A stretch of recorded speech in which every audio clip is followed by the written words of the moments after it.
이 새벽을 주님과 3부 돌아왔습니다. 크리스천 헤럴드는 신문을 시작으로 라디오, 이제는 공중파 채널인 18.88을 통해 텔레비전으로도 함께 하실 수 있습니다. 이 시간에 방송되는 모든 목사님들의 설교를 인터넷 웹사이트 chtv1888.org를 통해 다시 들으실 수 있습니다. 하루를 귀한 말씀과 찬양으로 함께 하시는 시간 되시기 바랍니다.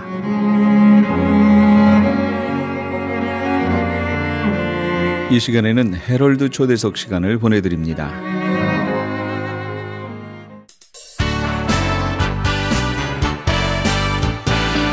헤럴드 초대석.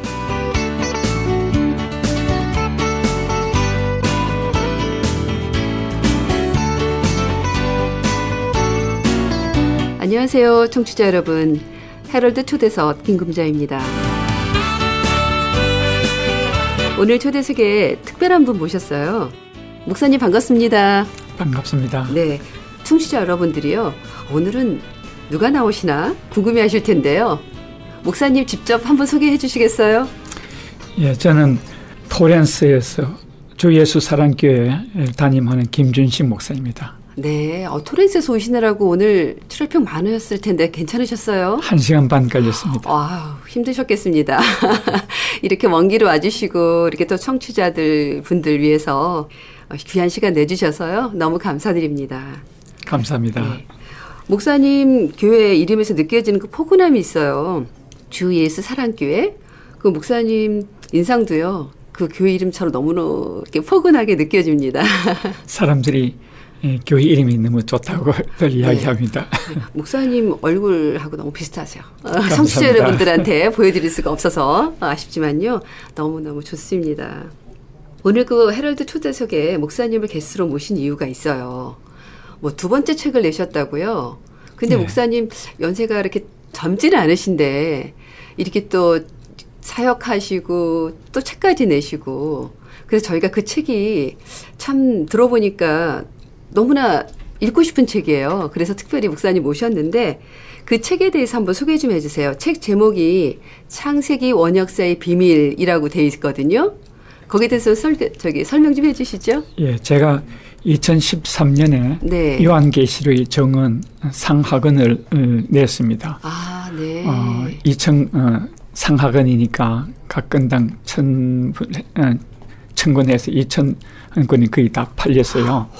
네, 그런데 이 책을 출판하고 나서 마태복음 24장 24절 37절 39절 그리고 누가복음 17장 26절에서 30절 말씀에 예수님께서 말세에 대해서 이야기하시면서 인자에 올 때는 노아의 때와 같고 소돔과 고모라의 때와 같으리라 하는 그 말씀을 대하면서 그 창세기 원역사가 요한계시록과 연결이 되는구나. 그래서 우리가 말세에 대해서 또 주님의 재림에 대해서 알기를 원하는데 미래의 일들은 우리가 알 수 없고 네. 과거를 예수님께서 제시하셨으니까 네. 과거에 있었던 노아 홍수 때 소돔과 고모라의 때를 연구하면은 네. 미래의 예수님의 재림의 때가 어떠한 것을 알겠다고 생각이 돼서 창세기 원역사를 연구하기 시작했습니다. 아, 그렇군요. 거꾸로 요한계시록의 증언이라는 책을 쓰게 되시면서 다시 창세기로 돌아가서 그 비밀들, 연관된 비밀들을 좀 밝히는 작업을 하신 거네요. 예. 대단하세요. 저희 신학생들한테 굉장히 도움도 될 것 같고, 그렇죠? 네, 이 책이 진짜 많은 도움이 저희 도서관에 좀 비치 좀 하도록 좀 저도 해보겠습니다. 네. 그래서 지금 일반 청취자들이 그럴 거예요. 창세기의 원역사의 비밀. 그러면 굉장히 듣고 싶은, 읽고 싶은 책이거든요, 제목이. 예. 그러면 이제 원역사란 과연 또 그걸 어떻게 원역사라고 할까 궁금해할 것 같아요. 그래서 원역사란 어디서부터 어디까지 좀 설명 좀 해주시죠. 예, 원역사는 영어로 프리히스토리인데 네. 우리 창세기 1장에서 11장까지입니다. 네. 이것은 인간의 역사로 기록된 것이 아니고 하나님께서 모세에게 계시한 것 아니겠습니까? 그렇죠. 이 창세기 1장 1절 그리고 1장 장에서 11장까지가 믿어지면 성경 66권이 믿어질 거예요. 네. 왠가 하면은 우리가 이제 부모에게서 태어났는데 우리가 어떻게 태어난지 알 수 없지 않습니까? 그렇죠. 부모가 네가 언제 어디서 태어났다고 해요. 그런가 보다. 그냥 믿어주는 겁니다. 그렇죠. 그렇죠. 네. 그걸 믿지 않으면은 자기 존재를 믿을 수 없지 않습니까? 그렇죠. 그렇듯이 우리가 믿는 하나님 또 우리가 믿는 하나님의 말씀인 성경 중에 창세기 1장에서 11장까지는 네. 하나님께서 계시로 주신 거예요. 그렇죠. 그래서 이거 그냥 받아들일 수밖에 없는 거죠. 네. 그래서 안 믿는 사람, 못 믿는 사람들이 창세기 신하다 이렇게들 이야기하는데 이건 하나님께서 하신 말씀이니까 그대로 그냥 믿어야 되는 겁니다. 네, 맞습니다. 그래서 창세기 1장 1절이 믿어지면은 66권이 66권이 믿어진다. 다 믿어지는 거죠. 예, 목사님 듣고 그래서, 보니까 예. 저희 남편이요. 처음 예수님 믿을 때 네. 1장 1절을 못 넘어갔어요. 예. 네. 믿어지지 않는다는 거예요. 예. 그러니까 66권이 안 믿어지잖아요. 그런데 이런 책을 읽으면 정말 믿어질 것 같고 그 당시에 있었다면 더 좋았을 것 같고 그 뒤로 저희 남편도 공학도예요. 네. 근데 성경 공부를 하면서 이 차원 얘기를 하면서 풀어주니까 이해를 하면서 네. 그다음부터는 성령님이 역사하시니까 믿어주고 전부 지금은 안수입사까지 됐거든요. 네. 그러니까 이런 책이 일반 성도들한테 굉장히 좋을 것 같아요. 네. 너무 조금 읽어봤더니 네. 너무 논리적이면서도 믿어지는 하나님의 그 성령의 감동을 주셔서 쓰셨겠지만 네. 네. 조금 더 얘기해 주세요. 예. 궁금하네요. 청취자님들께 제가 질문을 하겠습니다. 네. 우리 성도님들이 성경을 많이 읽고 창세기를 많이 읽으셨을 텐데 네. 또 설교도 많이 들었을 텐데 노아의 생일이 네. 언제인 줄 아십니까? 모르겠는데요. 네. 노아의 생일이 창세기 8장 13절에 네. 나와 있어요. 그랬어요? 예. 그래서 우리는 그냥 지나쳐버리죠. 네. 그렇다고 물론 노아의 생일이 1월 1일이다라고 예. 이렇게 하면은 네. 그런가 보다 이렇게 하겠는데 네. 하나님께서 밝혀주는 눈으로 네. 보이더라고요. 창세기 8장 13절에 어떻게 됐죠? 예. 노아의 연세 601년 1월 1일이라고 했어요. 노아의 연세가 아니고 601년 1월 1일. 만약에 노아의 생일 1월 2일이나 1월 3일이었으면요. 네. 601세가 될 수 없지 않습니까? 그렇죠. 그러네요. 그래서 601년 1월 1일이라고 성경이 나와 있으니까 노아의 생일이 1월 1일 될 수밖에 없죠. 그러네요. 예. 확실히 예리하시네요. 네. 저희는 그냥 네. 그래서 이런 코드 같은 네. 말씀들이 네. 이 책에 많이 기록되어 있습니다. 읽어보면 풀어지겠네요. 예, 많은 문제들이 풀어질 겁니다. 그리고 네. 또 샘은 우리 인류의 시조입니다. 그렇죠? 네. 예, 시조인데 아주 중요한 분인데 샘이 노아 홍수가 일어나는 해에 연세가 97세라고 성경에 나와 있습니다. 네, 맞습니다. 예. 네. 그건 아셨어요? 네. 기억이 납니다. 공경 공부할 때. 네. 창세기 11장 13절에 네. 셈은 100세 곧 홍수 2년에 아들 아르박삿을 낳고라고 그렇게 나와 있습니다. 네. 그런데 100세에 낳았다고 하면요. 네. 셈이 100세 아르박삿을 언제 낳은 줄 모르죠. 그런데 하나님께서 네. 우리 하여금 알게 하시기 위해서 네. 그 토를 달아주시는데 홍수 2년이라고 했어요. 이 말이 너무 오묘해요. 이게 그냥 키포인트네요. 네. 네. 비밀이네요. 예. 그러니까 이제 홍수가 만 1년 아닙니까? 네. 홍수 2년이니까 홍수 후에 셈의 나이가 98세라면은 네. 만 1년 동안 홍수가 있으니까 네. 홍수가 시작된 해에 셈의 나이가 97세인 겁니다.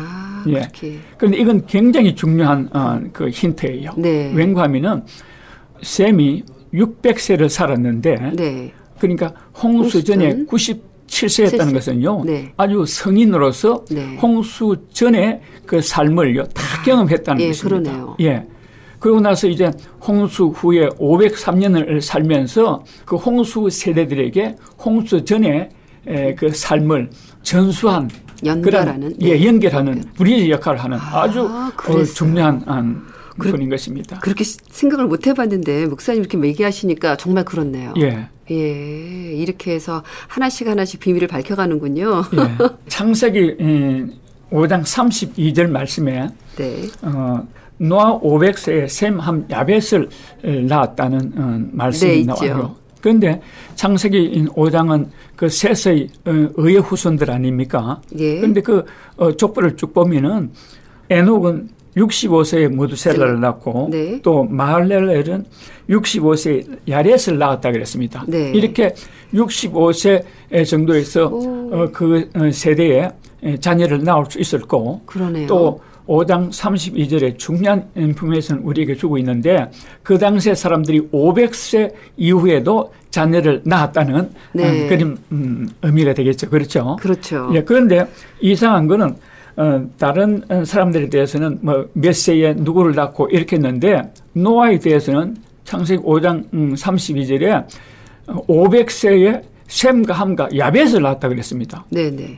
셈을 낳았다든지 아니면 야벳을 낳았다고 그렇게 이야기를 해야 되는데 네. 셈과 함과 야벳을 낳았다고 하신 그 말씀에 아주 깊은 의미가 있을 것이다. 저는 그냥 비밀이 나열한 줄 알았더니 아니군요. 비밀이 있을 것이다. 네. 하고 이 문제에 대해서 이제 또 의심을 그 갖고 책을 기록해서 여러분들이 읽으시면 굉장한 도움이 될 것입니다. 그러네요. 예. 정말 무심코 지나갔던 거에 이제 의문을 던지고 연구를 하고 그게 이제 목사님 몫이었고 저희는 그 책을 읽음으로써 이제 비밀을 하나씩 벗겨지게 되고 또 성경에 재미가 더해질 것 같아요. 네. 그러면 노아는 당대 의인이었고 그렇죠? 네.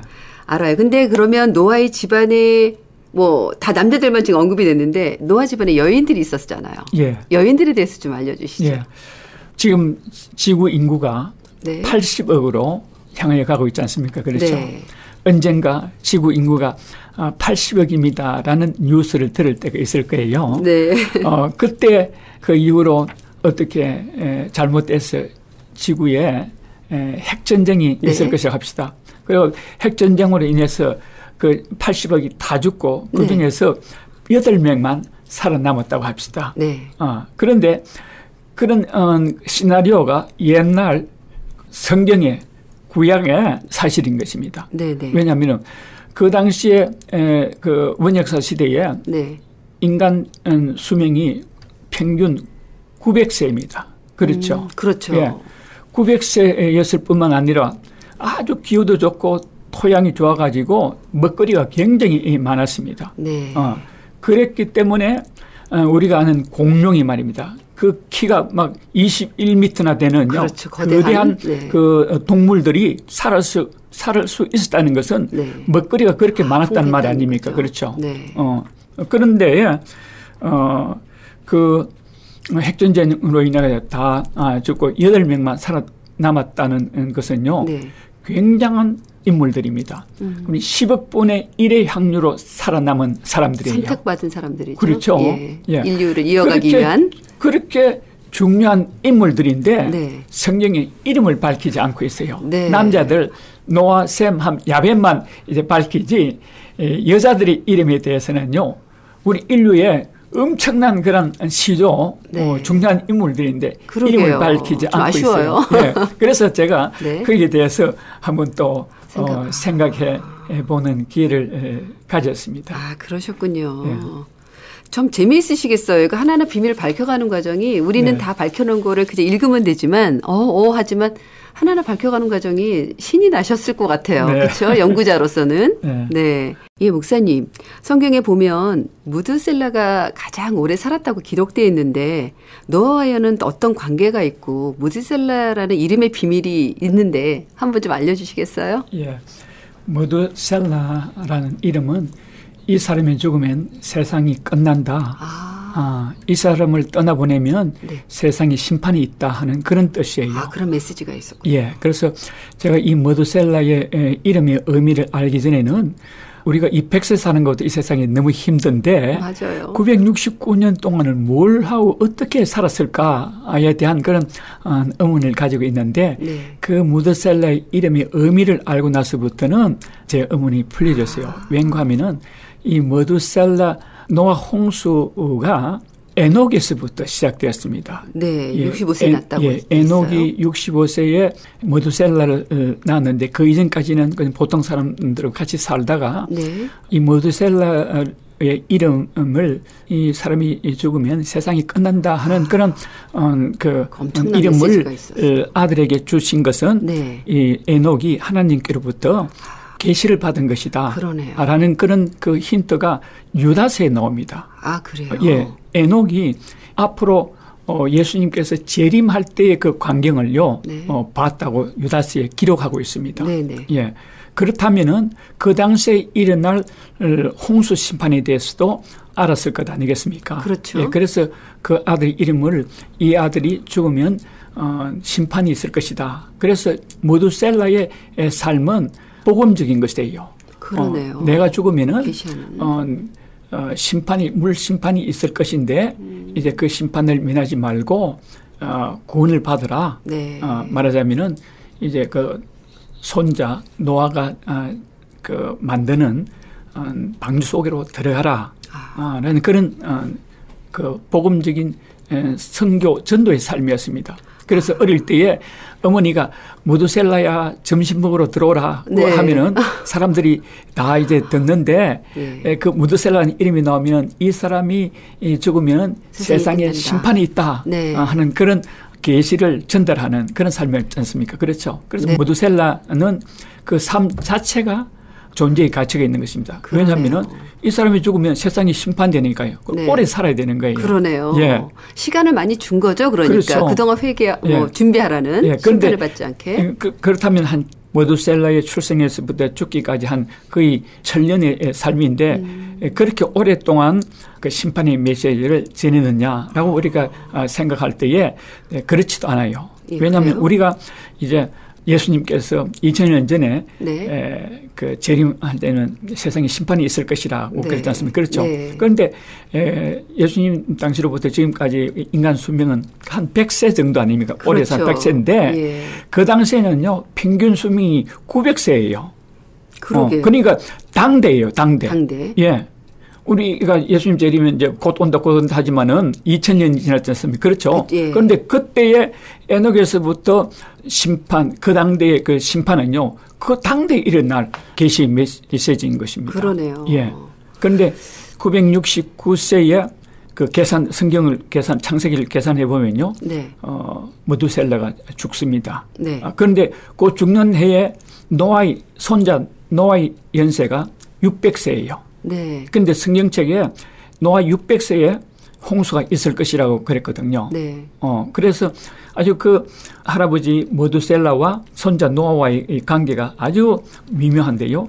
노아의 생일이 1월 1일 아닙니까? 네. 그런데 성경책에 보면은 1월 17일에 홍수가 시작된다고 하나님께서 노아에게 말씀하셨죠. 네. 앞으로 7일 후에라고 했으니까 그때가 시작된 해가 1월 17일인데 그러니까 일주일 전에 네. 노아에게 홍수의 날짜를 분명히 말씀해 줍니다. 네. 네, 그렇다면은 모두셀라의 나이가 1월 10일 그 이전이어야 되는 겁니다. 그러네요. 예. 예. 왜 1월 10일 이전이냐면요. 네. 10일부터 17일까지 일주일은 네. 이제 그 홍수를 대비해 가지고 동물도 들어가고 네. 뭐 음식도 양식도 이렇게 비축하고 하는 그런 시간이었을 거고 네.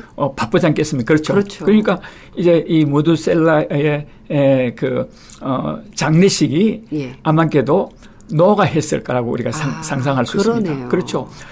그 장례식에 사람들이 그 모두셀라의 죽음에 대해서 많은 사람들이 관심을 갖지 않겠습니까? 그렇죠. 네. 평생도록 내가 죽으면은 이 땅에 심판이 있을 것이라고 했으니까 죽었지 않았습니까? 네. 사람들이 몰려왔을 거라고요. 네, 네. 그때 노아가 이제 마지막으로 할아버지 모두셀라가 평생을 통해서 이제 내가 죽으면은 이 땅에 심판이 있을 것이다. 물로 심판하실 것이라고 했는데 이분이 우리 앞에 죽어 있습니다. 네. 여러분들이 보시다시피 저 산에 내가 만든 방주가 준비되어 있습니다. 여러분 방주로 들어오십시오. 네. 마지막으로 경고한 초청을 그런 했는데 설마 했죠. 그렇죠. 기회가 되지 않았나 하는 그런 내용이 책 속에 기록되어 있습니다. 저는 목사님 얘기 들으면서 굉장히 비밀을 발견한 것 같아요. 제목처럼. 네. 네. 그렇게 생각을 못 해봤어요. 이렇게 막 생일하고 또 노아의 관계가 그렇게 밀착되어 있고 그 이름에 주는 메시지가 그렇게 영향력이 있었고 1000년 동안 가까이 유지되어 왔음에도 불구하고 사람들은 회개를 안 하고 정말 완악해지고 그렇죠. 사건들이 많잖아요. 그래서 결국 선택받은 사람만 노아 가족만 들어갔잖아요. 그렇죠. 그렇게 봤을 때 정말 우리가 듣는 귀가 경청이라 그러나요? 정말 목사님들이 요즘 아무리 얼마나 좋은 설교가 많습니까? 사회에 대해서 교회 갈 길 또 성도로서 해야 될 본분을 정말 외치고 있는데 이것이 너무 만연되어서 경각심으로 듣지 않고 그냥 흘려보내는 것이 너무 안타까워요. 그러니까 그때나 지금이나 듣지 않는 자들 그런 모습을 또 한번 보게 됩니다. 또 우리가 창세기 그 6장 4절에 보면 네피림의 또 비밀이 있어요. 예. 오늘은 비밀을 풀어가는 시간이니까요. 네. 네피림에 대해서도 사람들이 많이 궁금해하고요. 이렇게 이해가 안 가는 부분들이 있어요. 한번 설명 좀 해주세요. 예.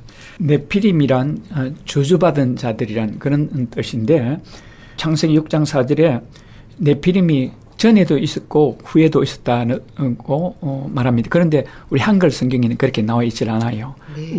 히브리 원문 성경하고 네. 영어 성경 NIV에도 이제 전에도 있었고 그 후에도 있었다고 그랬습니다. 그런데 우리 이 한글 성경은 그냥 그렇게 번역되어 있지 않으니까 그냥 인류가 다 죽고 노아 친구 8명 남은 걸로 이렇게 살아남은 걸로 알고 있지 않습니까? 맞아요. 그런데 만약에 네피림이 그 후에도 있었다면은 전통설 하나님의 아들들이 창세기 5장에 셋의 후예들이고 그리고 그 사람의 딸들은 창세기 4장이 가인의 후예들이다라고 하는 것이 전통설이고 신학교에도 가르치고 목사님들이 가르치고 또 우리 대부분의 성도님들이 알고 있는데 그렇다면은 홍수에 그 네피림들이 다 없어져야 되는데 그렇죠. 성경 말씀에는요 네피림이 홍수 전에도 있었고 후에도 있었다고 그랬지 않습니까? 네. 그래서 내가 그 문제를 가지고 이제 성경을 살펴봤는데 민수기, 신명기, 여호수아서에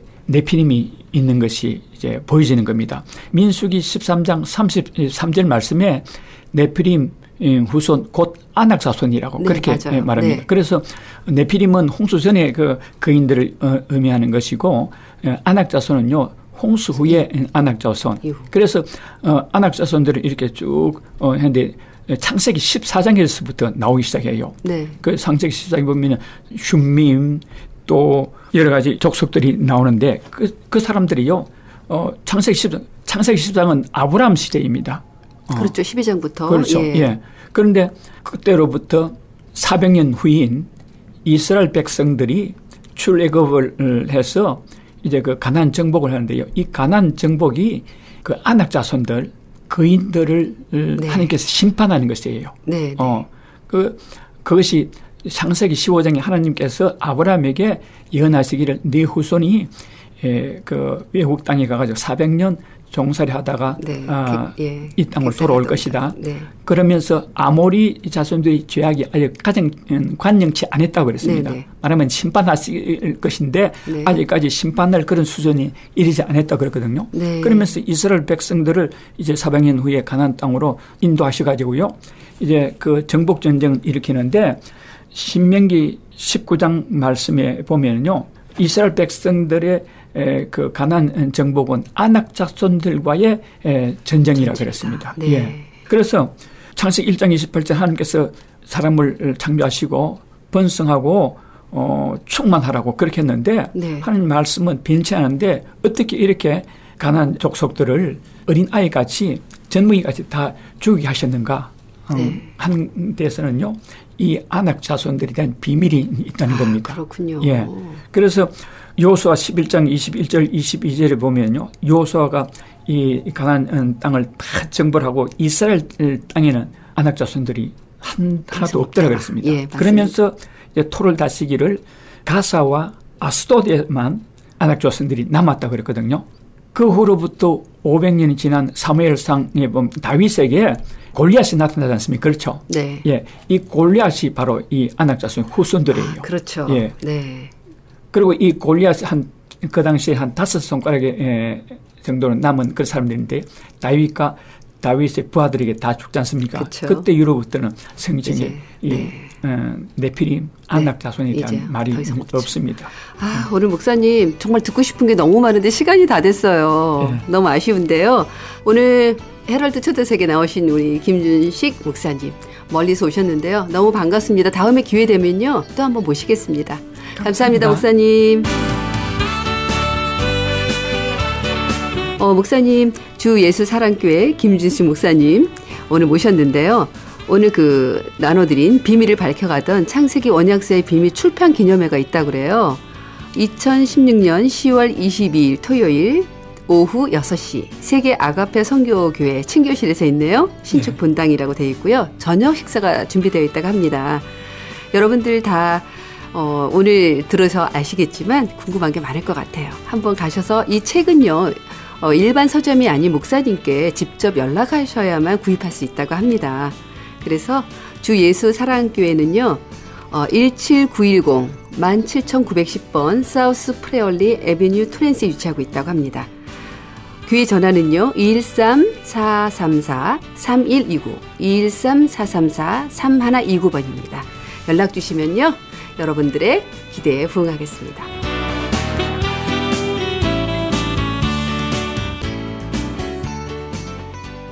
아니 당신 미장원 다녀왔어? 헤어스타일이 확 바뀌었네. 홈쇼핑 월드 차홍 고데기로 마술을 부렸지. 홈쇼핑 월드 차홍 고데기? 차홍 허니앤비 샴푸로 머리 감으면서 차홍 헤어두피 마사지를 쓰면 머릿결이 너무너무 부드러워지고 한 움큼씩 빠지던 머리카락도 눈에 띄게 덜 빠져. 차홍 고데기 너무 좋아. 그럼 그 웨이브 머리도? 당연하죠. 3-4분이면 이렇게 풍성한 웨이브 머리를 만들 수 있다고요. 너무 이쁘다. 어디서 샀어? 홈쇼핑 월드. 가격 만족, 품질 만족, 행복한 쇼핑. 팔가와 웨스턴 홈쇼핑 월드. 안녕하세요. 폴선입니다. 건강보험회사들의 플랜이 해마다 바뀌는 것 아시죠? 10월 15일부터 12월 7일까지 새로운 보험에 가입하거나 변경하여 본인에게 적합한 플랜을 찾아야 합니다. 메디케어만 갖고 계신 분, 어드밴테이지 플랜을 갖고 계신 분은 무료 상담 받으세요. 수호천사보험 시니어 전문 보험 라이센스 에이전트 폴선 213-503-6897 213-503-6897 상담은 주 7일 오전 8시부터 오후 8시까지 TTY 1800-735-2929. 시청자 여러분 안녕하세요. 저는 크리스찬 헤럴드 미디어 사장인 정요한 목사입니다. 크리스찬 헤럴드는 지금부터 40년 전에 1977년 10월 달에 신문을 창간해서 신문과 라디오와 텔레비를 통해서 복음을 꾸준하게 전해왔습니다. 이제 11월 1일부터 TV 채널이 새롭게 변경됐습니다. 과거에 18.88 CHTV에서 18.10으로 채널이 변경됐습니다. 이 채널은 이제 더 넓은 지역과 더 새로운 선명한 화면으로 더 많은 사람들에게 더 쉽게 복음을 전하고 우리 한인 커뮤니티의 일반 소식은 물론 교계 소식과 또 말씀과 복음을 선포하려고 합니다. 이제 채널 18.10을 통해서 더 선명하고 더 넓은 지역으로 방송을 하게 됐습니다. 앞으로도 채널 18.10 AKTV를 통해서 더 멀리 더 많이 예수 그리스도의 복음을 전하고 한인 커뮤니티에 새롭게 다가가려고 합니다. 여러분들의 끊임없는 성원과 기도를 부탁드립니다. 여러분 채널 18.10이 11월 1일부터 방송되니 더욱더 많은 관심을 가져주시기 바랍니다. 감사합니다.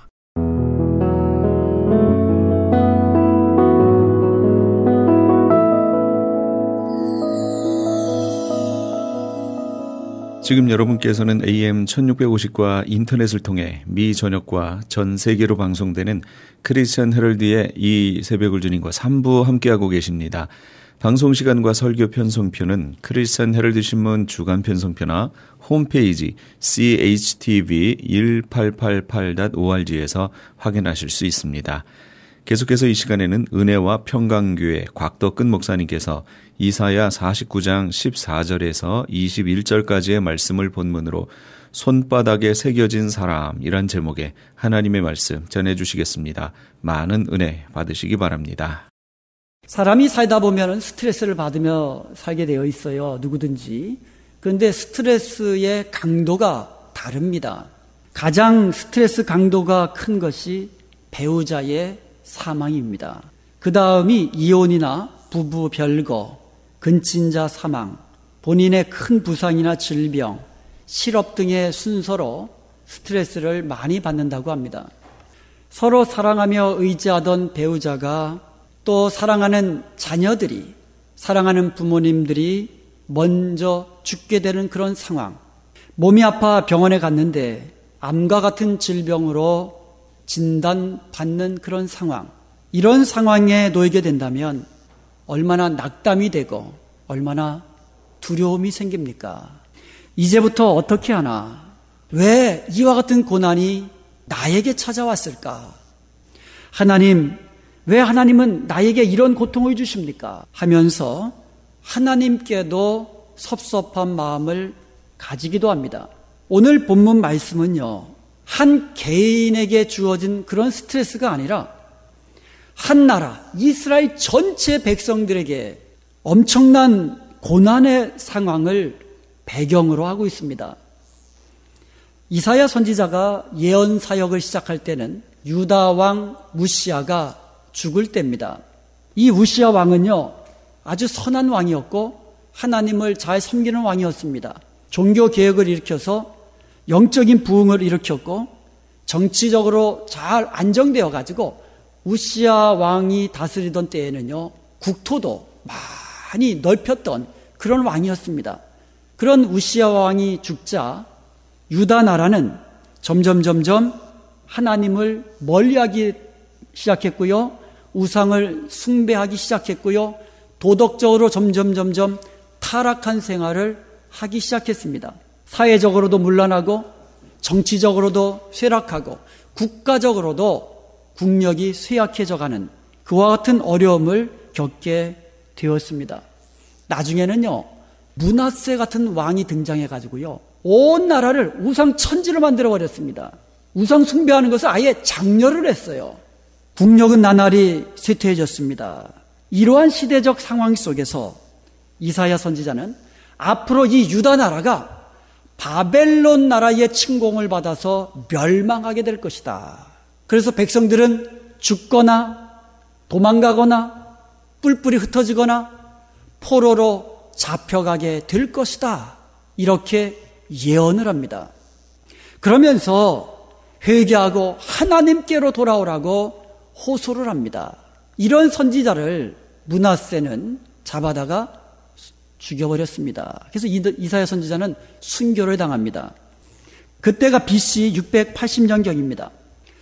오늘 본문 말씀, 이 본문 말씀은요, 사실은 이사야 선지자가 죽은 다음에 100년이나 지난 후의 일을 예언하면서 기록한 말씀이에요. 그럼에도 불구하고 그 동사가 완료형으로 되어 있어요. 즉 100년 후의 일을 예언을 하는데 이미 이루어진 것처럼, 완료된 것처럼 완료형 동사를 사용하면서 예언을 하였다라는 겁니다. 반드시 이루어질 것이기 때문인 것이에요. 이사야 선지자는 그것을 분명히 믿었기에 예언하면서 이미 이루어진 것처럼 그렇게 확신하면서 완료형으로 사용한 것입니다. 그의 예언은요, 100년이 지난 후에 그대로 성취되어 가지고 BC 586년에 바벨론에게 함락되어서 멸망하게 되었습니다. 그때 이스라엘 백성들은요, 많은 사람이 죽고 뿔뿔이 흩어지고 그리고 남은 사람들은 다 포로로 끌려가서 거기서 바벨론 땅에서 노예 생활을 하게 되는 것이에요. 그때가 10년, 20년이 아닙니다. 수십 년이에요. 70년입니다. 그렇게 수십 년 동안 포로 생활하면서 고통당하는 유대인들이 하나님이 우리를 버리셨습니까? 하나님이 우리를 잊어버리셨습니까? 이렇게 생각하며 이렇게 탄식합니다. 그것이 14절이에요. 14절을 보면은요, 여호와께서 나를 버리시며 주께서 나를 잊으셨도다. 이렇게 탄식합니다. 우리가 잘 아는 작자 미상의 모래 위의 발자국이라는 감동적인 글이 있습니다. 어느 날 한 남자가 주님과 함께 바닷가 모래밭을 걷고 있었습니다. 지나온 길을 뒤돌아보니까 주님과 함께 걸어온 두 사람의 발자국이 모래밭에 새겨져 있었습니다. 그런데 자기 인생의 가장 비참했던 순간, 가장 슬펐던 순간, 가장 고통당했던 그 순간을 뒤돌아보니까 발자국이 한 사람 발자국밖에 남아있지 않은 것이었습니다. 그래서 그는 주님께 물었습니다.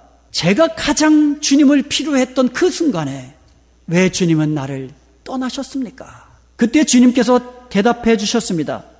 내 소중한 아들아, 나는 너를 사랑하여 너를 결코 떠나지 않는단다. 너의 시험과 고통의 순간, 네가 한 짝의 발자국밖에 볼 수 없는 그 순간, 그것은 바로 내가 너를 안고 걸어갔던 시기란다.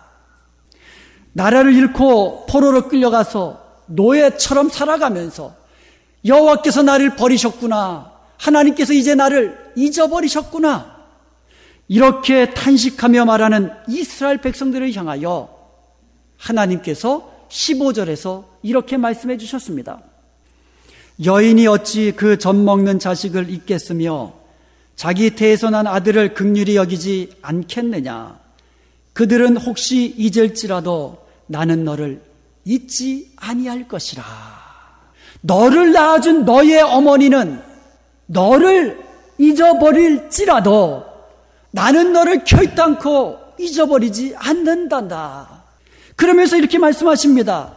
내가 너를 나의 손바닥에 새겼노라.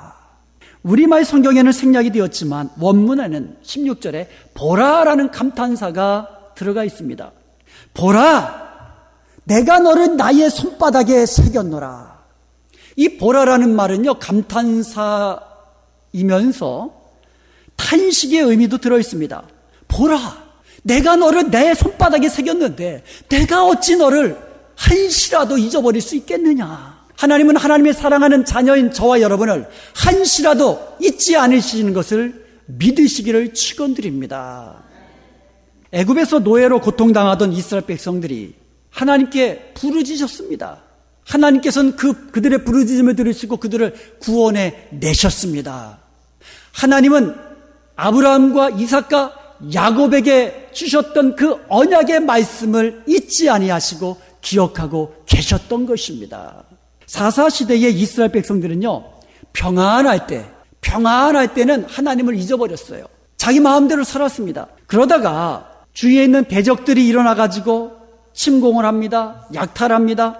고통을 당하게 됩니다. 그러니까 그제서야 하나님께 부르짖으며 기도하기 시작합니다.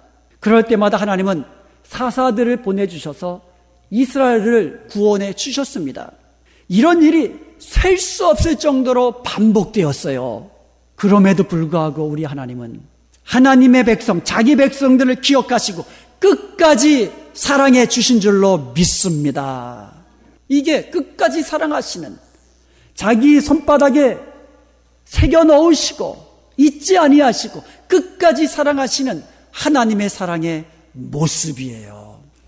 우리는 시련만 당하면 또 하나님을 의심합니다.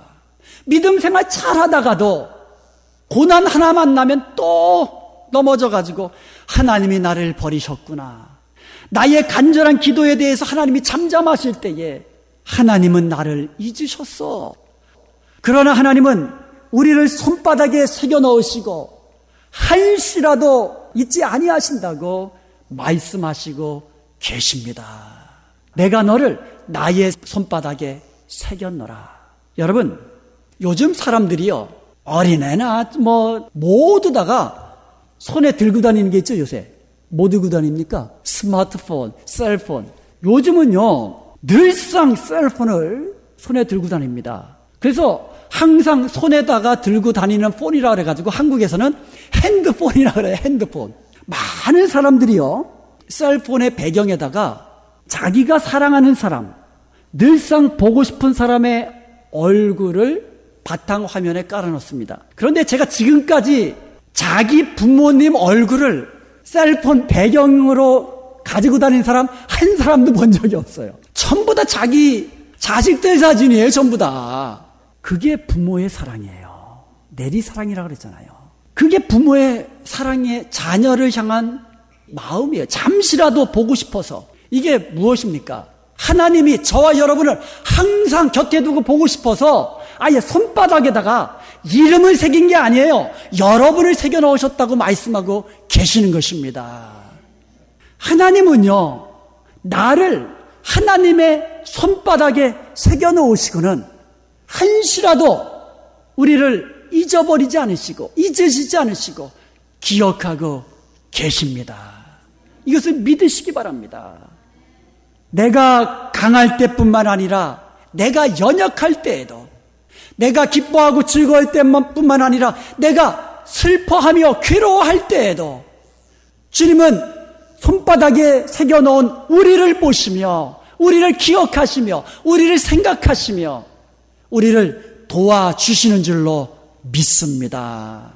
내가 너를 내 손바닥에 새겨놓으라라는 이 말은 내가 너를 잊지 않고 기억한다라는 그런 의미도 있지만 또한 내가 너를 회복시키고 내가 너를 도와주고 내가 너를 영화롭게 하리라는 약속이 담겨있는 말씀입니다. 하나님은요, 손바닥에 새겨놓으신 이스라엘 백성들을 포로지에서 다시 돌아오게 하십니다. 그리고 회복시켜 주시고요, 그 땅에서 번성하게 하시고요, 그 땅에서 영화롭게 하실 것을 약속하며 주신 말씀이 바로 내가 너를 손바닥에 새겨놓으라는 이 말씀입니다. 17절 말씀을 보겠습니다. 네 자녀들은 빨리 걸으며 너를 헐며 너를 황폐하게 하던 자들은 너를 떠나가리라. 이 말씀은요, 너의 자녀들은 빨리 걸으며 돌아오겠다는 거예요. 포로지에서 자기 손바닥에 새겨진 사랑하는 사람들인 이스라엘 백성들을 포로지인 그 바벨론 땅에서 해방시켜 주셔서 서둘러서 빨리 본토 가나안 땅 예루살렘으로 돌아오게 하시겠다는 약속의 말씀이에요. 그리고 나서 18절에 이렇게 말씀하십니다. 나 여호와가 이르노라. 내가 나의 삶으로 맹세하노니 네가 반드시 그 모든 무리를 장식처럼 몸에 차며 그것을 띠기를 신부처럼 할 것이라. 여러분, 결혼식 할 때 신부 한번 보세요. 참 아름답지요. 제가 보기에는 여인들의 일생 중에서 가장 아름다운 때는 결혼식장에 들어가는 신부 때인 것 같아요. 그냥 있어도 아름다운데 거기에다가 예쁜 장식용 반지와 귀걸이와 목걸이를 하고 그렇게 하고 있는 그 신부의 모습을 한번 생각해 보세요. 우리 하나님께서는 이스라엘 백성, 자기 손바닥에 새겨놓으신 그 이스라엘 백성들을 포로지에서 돌아오게 하셔서 회복시켜 주시는데 아름다운 신부처럼 반지와 목걸이와 귀걸이와 아름다운 온갖 것들로 치장한 그와 같은 영광스러운 모습으로 회복시켜 주실 것을 약속해 주시는 것입니다. 그런데요, 반드시 내가 그리하리라 맹세하면서 반드시 그렇게 해 주시겠다고 약속해 주시는 것입니다. 하나님은요, 저와 여러분을 손바닥에 새겨 넣으시고 우리를 잊지 않으실 뿐만 아니라 우리가 연약할 때에, 우리가 슬픔 가운데 있을 때, 괴로워할 때에, 사망의 음침한 골짜기로 다닐 때에 우리를 붙잡아 주시고 우리를 건져 주시고 우리를 영화롭게 하시는 것을 믿으시기를 축원드립니다. 여기서요, 19절에는 이런 말씀을 합니다. 황폐되고 파멸되었던 그 땅이 이제는 주민이 많아 좁게 될 것이라고 말씀하십니다. 20절과 21절에 보면 이스라엘 백성들은 자녀들을 잃었는데 다시 돌아가 보니까는 어디서 그렇게 많은 자녀들이 누가 양육하였는지 가득하게 될 거라는 거예요. 그래서 그 땅이 좁아가지고 넓혀야 된다고 그런 말씀을 하고 있습니다. 본문에 나와 있는 그 이스라엘은 1차적으로는 포로지에서 돌아온 이스라엘 백성들을 가리키는 것입니다. 그런데 이것은요, 영적으로 보면 회개하여서 예수님을 믿고 그리스도에게로 돌아온 영적인 이스라엘인 교회를 가리켜 말씀하고 있는 겁니다. 교회는요, 그리스도의 거룩한 신부입니다. 교회는 하나님의 영광이 가득한 것입니다.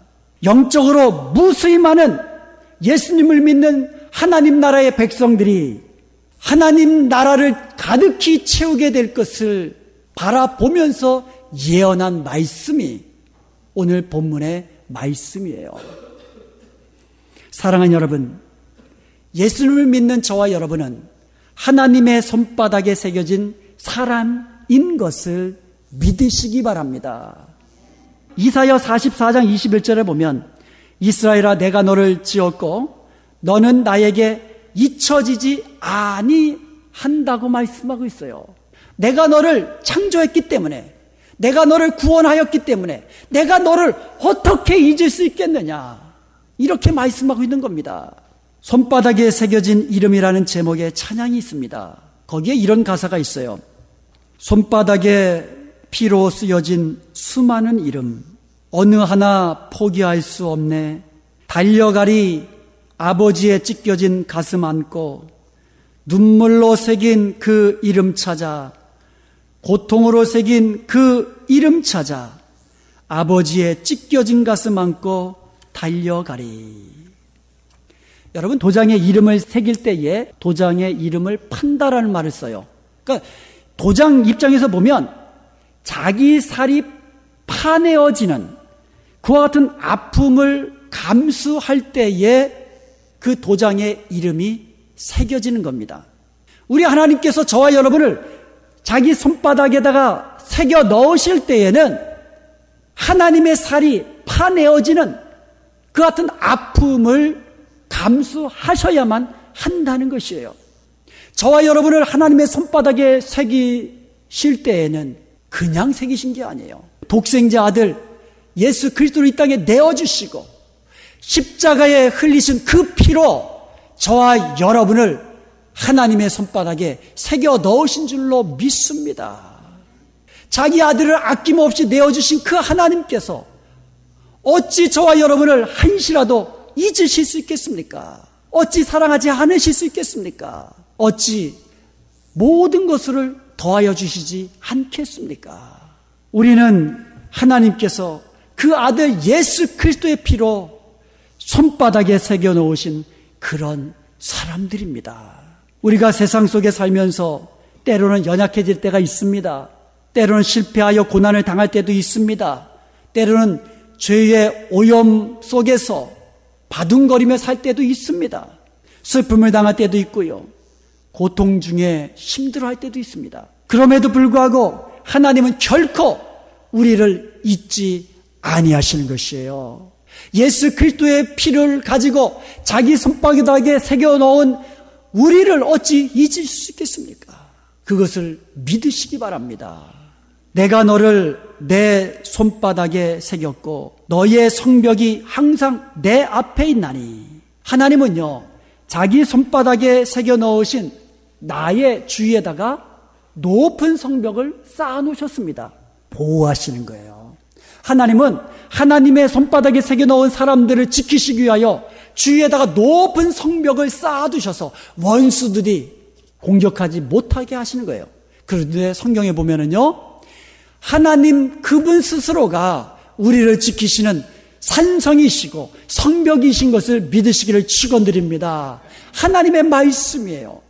하나님이 우리를 지키시는 성벽 되어 주시는 것입니다. 요한복음 10장 28절에서 29절에 보면은요, 주님께서 말씀하십니다. 내가 그들에게 영생을 주노니 영원히 멸망하지 아니할 것이요 또 그들을 내 손에서 빼앗을 자가 없느니라. 그들을 주신 내 아버지는 만물보다 크심에 아무도 아버지 손에서 빼앗을 수 없느니라. 하나님이 우리를 손바닥에 새기시고 우리를 지키시는데 어느 누가 그 하나님의 손에서 우리를 빼앗아갈 수 있겠느냐는 말씀입니다. 그러므로 하나님께서 예수 그리스도의 피로써 우리 죄를 대속하시고 우리를 구원하셔서 하나님의 손바닥에 새겨 넣으셨다면 우리의 구원은 주님 다시 오시는 그날까지 주님께서 지켜주시는 줄로 믿습니다. 빼앗을 자가 없는 거예요. 우리가 가지고 있는 이 영원한 생명은 빼앗을 자가 없는 것입니다. 지금 죽어도, 10년 있다 죽어도, 사고로 죽어도, 질병으로 죽어도 우리의 영원한 생명은 하나님께서 지키시기에 확실한 줄로 믿습니다. 사랑하는 여러분, 우리는 하나님의 손바닥에 새겨진 사람들입니다. 절대로 하나님께 잊혀지지 않는 그런 사람들이에요. 그렇다면 이제 우리도 하나님을 잊지 않고 기억하며 생각하며 살아야 되지 않겠습니까? 이제 우리도 우리 손바닥에 우리 주님을 새겨놓고 살아야 되지 않겠습니까? 손바닥을 볼 때마다 주님 생각하며 살아야 되지 않겠습니까? 우리는요, 우리를 손바닥에 새겨놓으신 하나님을 부끄럽지 않도록, 하나님께서 부끄럽지 아니하시도록 거룩한 성도라는 이름에 걸맞는 그러한 거룩한 삶을 살아야 될 줄로 믿습니다. 기도할 때에도, 손을 들고 찬양할 때에도 주님을 기억하십시다. 세수할 때에도, 책을 볼 때에도, 식사할 때에도, 운전할 때에도 주님을 기억하며 사십시다. 다른 사람과 악수할 때에도 주님 기억하며 악수하십시다. 여러분, 고통당하면 손으로 어떻게 합니까? 머리를 막 쥐어뜯죠? 그래서 고통 중에 손으로 머리를 쥐어뜯더라도 주님 기억하십시다. 고통과 슬픔 중에 흐르는 눈물을 손으로 닦을 때에도 주님을 기억하며 사십시다. 사랑하는 여러분, 이제부터 나는 하나님의 손바닥에 새겨진 사람이라는 사실을 기억하며 사십시다. 하나님은 결코 나를 잊지 아니하시고 나를 붙들어 주시고 나를 도와주시고 나를 영화롭게 하시는 것을 기억하며 사십시다. 잠시 나는 실패한 것 같지만 하나님께서는 손바닥에 새겨넣어 우리를 보시고 우리를 지키시고 우리를 회복시키고 영화롭게 하시는 것을 믿으면서 주님과 함께 동행하면서 늘 기뻐하며 감사하며 하나님을 영원롭게 하는 복된 삶을 누리며 사시기를 주님의 이름으로 축원드립니다. 지금까지 하나님의 믿음의 공동체 은혜와 평강교회 곽덕근 목사님께서 하나님의 말씀 전해주셨습니다. 은혜와 평강교회에서는 10월 21일 금요일부터 23일 주일까지 성신교회 담임 목사인 최동호 목사님을 모시고 식어진 가슴에 불을 이란 주제로 2016년 영적 각성 부흥성회를 시작합니다. 시간은 금요일 저녁 7시 30분에 시작하여 토요일 새벽 6시, 토요일 저녁 7시 30분, 주일 오전 11시 20분, 주일 오후 2시입니다. 많이 오셔서 은혜와 감동이 넘치는 귀한 시간이 되시길 소망합니다. 주소는 9140 헤스켈 애비뉴 놀스힐에 위치하고 있습니다. 좀 더 자세한 사항은 전화 818-894-9266 818지역 894-9266번으로 연락 주시기 바랍니다.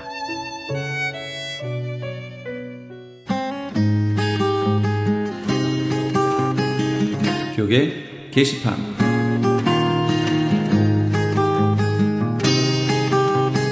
주 예수사랑교회를 담임하고 계신 김준식 목사의 두 번째 책인 창세기 원역사의 비밀 출판기념회가 세계 아가페 선교교회 친교실에서 했습니다.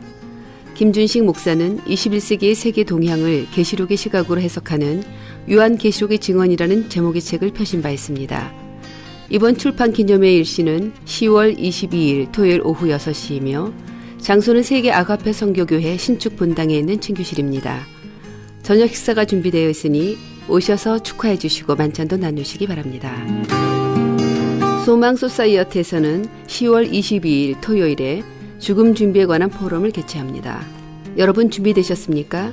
당하는 죽음에서 맞이하는 죽음으로라는 주제로 열리게 되는 이번 포럼은 4명의 각 분야 주제 강사들이 나와 마지막을 어떻게 준비해야 하는지를 실제로 의학적, 사회적, 심리학적 관점으로 다루게 됩니다. 죽음 준비를 위한 캠페인과 소망 교육 세미나는 그동안에도 계속 진행되어 왔었으나 각계의 전문가를 모시고 포럼을 여는 기회는 많지 않았습니다. 이번 소망 소사이어티의 소망 포럼은 10월 22일 토요일 오전 10시 30분부터 12시 30분까지 개최되며 장소는 얼바인 베델 한인교회입니다. 좀 더 자세한 사항은 전화 562-977-4580, 562지역 977-4580으로 문의하시기 바랍니다. 2016년 미국의 회계, 부흥, 선거를 위한 다민족 연합기도회가 애나하임 컨벤션 센터에 서 있습니다. 점점 하나님과 말씀을 떠나고 있고 신앙의 자유도 위협받고 있는 미국을 새롭게 할 강력한 대부흥이 속히 일어나고 미국을 하나님 앞에 바로 세울 지도자들이 선출되도록 모두 함께 모여 이 땅의 회복과 부흥을 위해 눈물로 간절히 구합시다. 일시는 10월 23일 주일 오후 5시에서 8시까지이며 장소는 디즈니랜드 옆에 있는 애나하임 컨벤션 센터입니다. 이번 기도대회에 대한 좀 더 자세한 사항은 전화 714-615-9191, 714지역 615-9191으로 문의하시기 바랍니다. LA 한인타운에 위치한 나성제일교회에서 중고등부를 사역할 EM 사역자를 청빙합니다. 영어 설교와 사역이 가능하고 공인된 신학교를 재학 중이거나 졸업하신 분을 원합니다. 이력서와 신용 고백서를 이메일 lakfpc@gmail.com, 이메일 lakfpc@gmail.com으로 보내주시면 됩니다. 좀 더 자세한 사항은 전화 213-388-7101, 213지역 388-7101번으로 연락주시기 바랍니다.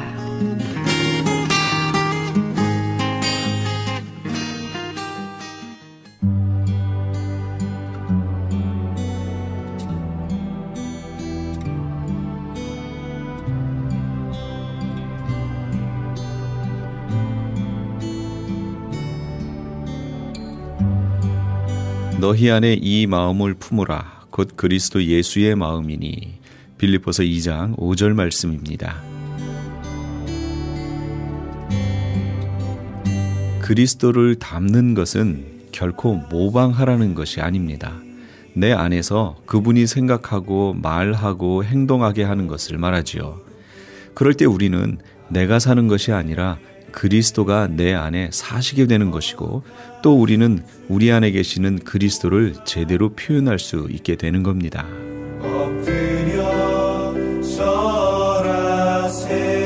주님께 우리를 닮으라고 명령해서야 되겠습니까? 우리가 주님을 닮아야겠지요. 내 속에 주님 닮은 흔적이 있는지 돌아보시는 그런 하루가 되시기 바랍니다. 지금까지 크리스천 헤럴드 방송에서 보내드린 이 새벽을 주님과의 정영철이었습니다. 고맙습니다. 주님 보좌 앞에 엎드려 절하세.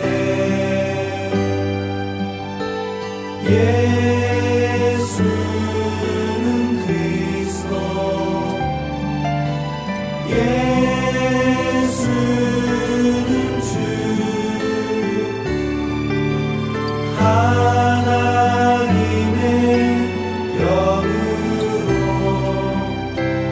경배드리.